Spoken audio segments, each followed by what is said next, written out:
Let's get going. Today we're talking about the 5 best upgrades and the 4 worst upgrades financially that you can put in your new construction home, and it starts right now.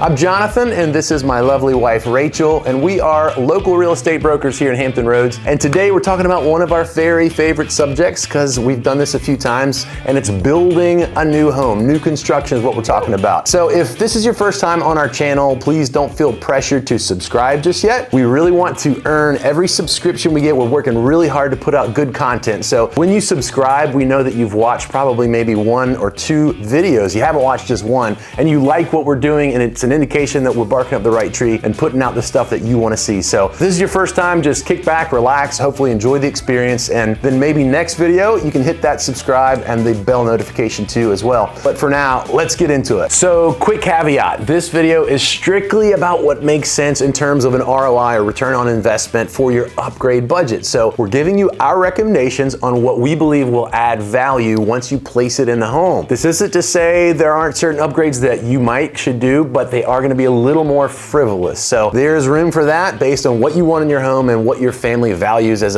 a lifestyle. So for now, we're talking about just ROI. So Rachel, where should we start? Well, the kitchen, of course. Yep. The kitchen is the focal point of your home, and it needs to be a functional showpiece. It's one of the rooms that you're going to spend the most time in. And if you ever decide to sell, it's gonna be the first place that a potential buyer is gonna look at and to determine if they like the home or if they love the home. Yeah. The difference between like and love comes with increased demand and by default, increased value. The kitchen is almost one of the rooms where upgrades are almost limitless. You spend a lot of money in there, and getting creative can really make a big impact. You don't want to upgrade every single little aspect of your kitchen right away, but definitely consider upgrading details like taller cabinets, raised panel cabinets, a kitchen island with maybe a different countertop than the rest of the countertops, undermount lighting under your cabinets, and consider decorative tray ceiling above your island. That's a really cool thing that we did in our last house.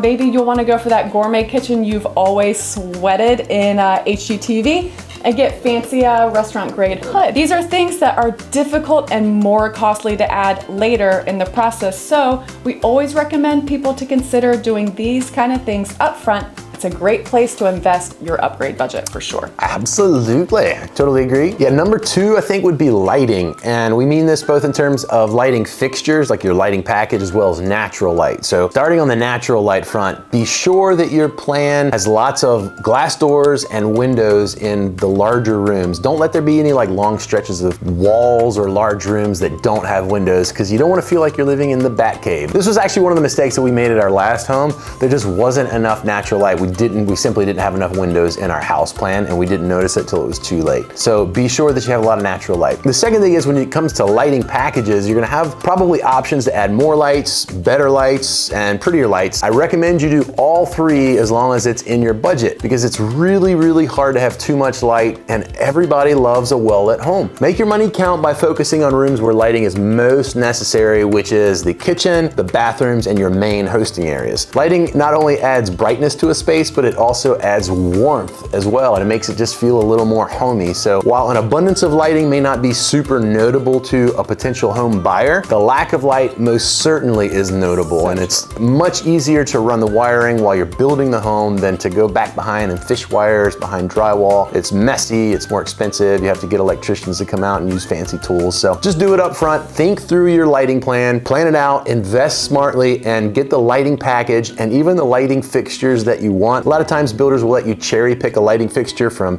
Amazon or from Lowe's. So if you have certain special feature rooms that you want to buy your own lighting fixture for, like this girl, that's usually an option as well. So just think it through and make a good plan. And number 3 is energy efficiency. Energy savings are upgrades where the gift just keeps on giving. Cha-ching, cha-ching. Exactly. If you're provided with this option, invest in things like energy efficient windows, probably an upgrade, Energy Star rated appliances, your HVAC system as well. Maybe upgrade your insulation. Those things will really help your home be more efficient and will save you money on your utilities month to month for the whole time that you're owning that home. And your home will do more work for you, naturally staying cooler in the summer and warmer in the winter. And as a bonus, you'll be doing right by the environment, which we're all trying to do these days. It's always a big win, right? Number 4 is storage, and perhaps this is sort of my thing, but maybe a bigger garage. All right, listen, in working with like hundreds of new construction clients, we've never had someone stop us and be like, boy, I really hate how big my garage is, or I really hate how much storage I have in this house. It never happens. Never. The opposite complaint is always true. We hear people all the time, gosh, I wish we had more storage, or gosh, I wish the attic had more storage space, or gosh, I wish we had a bigger garage. So definitely something to think about. It pays off in droves. Matter of fact, anytime you can put plywood in a storage attic or a storage space, it's so cheap in comparison to the functionality that you get back out of it. So this was also a mistake we made in our first house, was not having enough storage. So now as far as the garage, that can be a little bit of a different subject because that is a bigger upgrade, and it can get complicated because the plan itself has to have the capacity for a larger garage, or you have to have the ability to redraw the garage, and then you got to think about what's above the garage. It might affect the second story as well if it's a 2-story home. However, if it is doable and you have the budget, I say go for it. Garages can be expanded both in terms of width to accommodate more vehicles, which is handy, or depth to fit things like, lawnmowers and rakes and bikes, exercise equipment. We have a home gym in part of our garage. So it's an upgrade that's both guaranteed to be functional and it's very sound as an investment. Every guy that walks into a big garage almost without hedge appreciates it and would pay more for the same house if one has a bigger garage. So something to think about. If you can go bigger with the garage, go big or go home. Totally. Number 5, and this is assuming that you're getting some carpet. We only opted for carpet in a couple bedrooms, but we did opt for carpet. So this one would be carpet padding. It's a really cheap upgrade. It can make you feel like you're walking on clouds rather than like a padded sheet of wood.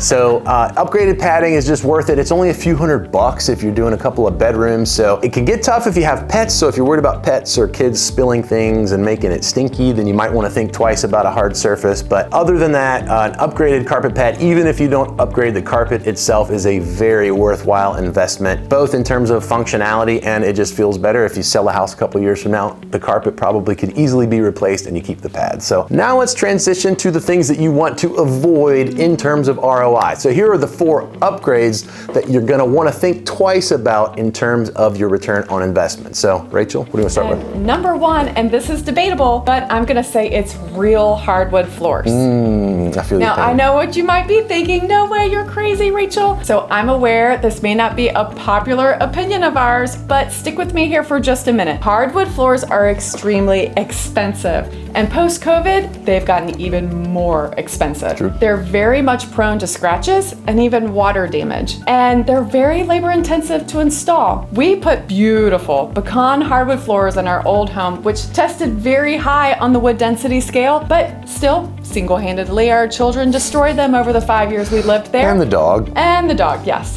So now, of course, you can resurface them, but basically you have to move out of your home to do so. So something to think about. You can keep essentially the same look for a little bit less money by going with a nice engineered wood product or a luxury vinyl plank in the wet areas. It's significantly more affordable and also a lot more scratch proof and water resistant. This means that your floors have a significantly longer lifespan for less money. More for less. Yay! All without having to sacrifice the look of what you're going for in your space. So if you just absolutely want hardwood floors, or should I say softwood floors, by all means, go for it. Don't let us stop you. But I'm encouraging you to consider that it might not be ideal investment down the road. Yep, totally agree. Number 2, we feel strongly about this one, especially from experience. Be sure that you know exactly how you want your primary bedroom suite to lay out and what you want in it. And be sure your plan doesn't have wasted space. It's become extremely in vogue to have huge primary suites and bump outs and sitting areas and a TV area and just generally huge dimensions, which is totally fine if that's how you plan to use it and that's what you want. But even just a small bump out will usually cost you upwards of $10,000 and a lot more if it's a large bump out. So be sure that you're adding space how you want it and where you want it. And here's the actual advice if I were to like boil it down. Make sure your room isn't oversized and your closet is undersized. We see a lot of people making this mistake, and it bites you in the rear twice because number one, you have to live in a house where your primary closet is just too small and it's filled with your wife's shoes and she takes up 80% of it. And then when you go to sell it, you're actually gonna have to overcome that as an objection because it's gonna be painfully obvious when people walk through your home that your closet's too small because it's overflowing. So just be sure that you know how you want that space to lay out, and don't waste your money on this huge room and this small closet that just doesn't fit functionally and doesn't fit with the amount of clothes that you have in your closet. So number 3, marble countertops. Ooh. This has also become a trend as of late for some time now, but actually a pretty poor investment in terms of dollars and cents. And I'll tell you why. Tell us, Rachel. It's incredibly porous, meaning it chips easily and it stains easily also. So in a space like your kitchen where spills are super common, not just with kids, but adults too, it can be more of a headache than it's worth. So if you really love that look, guys, go with quartz. It's the same look and it's a super hard surface. It's man-made. It's a little bit more expensive, but it's nearly indestructible. Yeah, it's a good one. Good tip. Number 4 is crown molding. Again, remember, this is just strictly return on investment. It's a really cool look, but it may not yield you the dollars that you spend on it. We did it in a few of our rooms because we wanted to have a showpiece in certain areas, but generally speaking, neither buyers nor appraisers are gonna give you value for upgraded trim. And relatively speaking, it's an expensive upgrade. Wood in general is super expensive, and it takes specialized trim carpenters that are good and worth their salt are actually expensive as well. So if you're looking to get the most value you can out of your upgrade budget, you're gonna wanna think twice and maybe even push aside the crown molding thing or kick it down the road. That's always easy to do later, especially if you have a friend that's into carpentry or a family member. It's not super sophisticated, but it's something to think about. Just know that you're paying because you want it. It's a luxury, it's not a necessity. So overall, don't be too practical about the situation. God knows Rachel wasn't. We have a $40,000 porch, for goodness sake. So it's totally fine to spend money, invest money on things that don't necessarily matter in terms of upgrades or return on investment. This is your home. It's where you're going to live. It needs to be reflective of what you want and the way that your family lives. So kudos to the porch. But because we love it. We do love it, absolutely. We spent how many fires out there in the last few weeks? Every night. That's beautiful. One last bit of advice, this is a practical thing. Don't go to a builder's showroom by yourself. We recommend you get some representation. If you're truly thinking about building a home, it would behoove you to find an agent or a broker that has a lot of experience in new construction. It's easy for people to assume that all agents are created equal, but the same way you wouldn't want a foot surgeon to work on your neck. It's a very specialized niche. And if your agent doesn't know what they don't know, it will cost you a lot of time and money and heartache. So definitely engage an experienced broker. We've been doing this for 16 years now. We absolutely would love the opportunity to help you build a dream home. It's what we do. We've done it several times. We've helped hundreds of clients do it. We absolutely just enjoy it, and it's our passion. So I'm Jonathan. This is Rachel Beasley. We are That Fit Team, professionals in real estate. And passionate about people. Passionate about helping you build a home. See you next week.